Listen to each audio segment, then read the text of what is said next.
Сәлеметсіздер ме, құрметті оқушылар?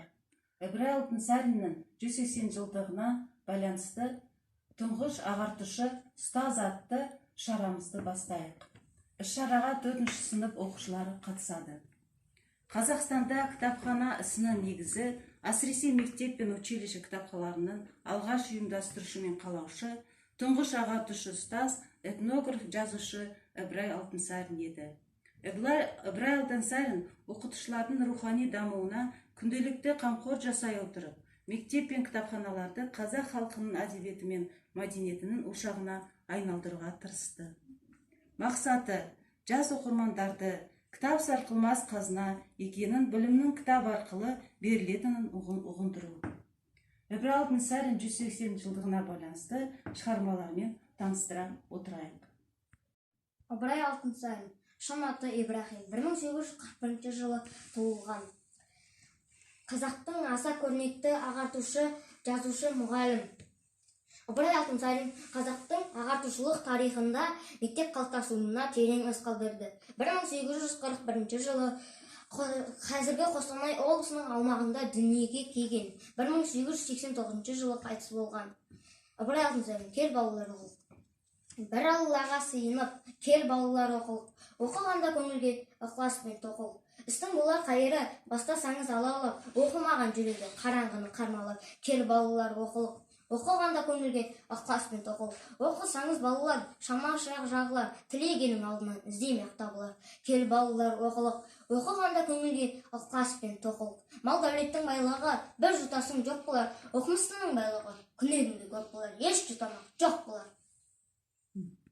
Ибрай Алтынсарин, бақшадағы ағаштар. Бір күні баласы әкесіне келіп айтады: әке, неге бақшадағы кейбір ағаштар түзу, ал кейбіреулері түзу емес дейді. Әкесі ойланып тұрып баласын бақшаға апарады. Мына отырған жақсы ағашты көрдің бе дейді. Баласы: иә, әке дейді. Осы ағаш сияқты түзу болып өскің келсе, үлкендердің тілін алып жүруің керексің. Мынау ортадағы жаман ағашты көрдің бе дейді. Баласы: иә дейді. Осындай жаман ағаш болғың келмесе, сен үлкен адамдардың тілін алуың керексің. Тілін алмасаң, осындай жаман болып өсесің дейді. Содан бері баласы әкесінің тілін және де басқа үлкен адамдардың тілін алып жүреді. Чистый родник. Три путника встретились возле одного родника. Родник вытекал из каменистого места. Вокруг него рос густой лес, ветви и листья, которые затянули русло. Вода в роднике была чистая, холодная, как лед, и блестела, как стекло. У самого источника кто-то положил камень, с котел величиной просверлил и обтесал его, а в том месте, где стекала вода, высек надпись: «Эй, путник, будь чистым, как этот родник». Когда три путешественника, напившись вдоволь воды, прочитали надпись, то один из них, по-видимому, купец, сказал: «Умные слова здесь высечены. Ручеек от родника бежит днем и ночью, не переставая и протекая в дальние земли.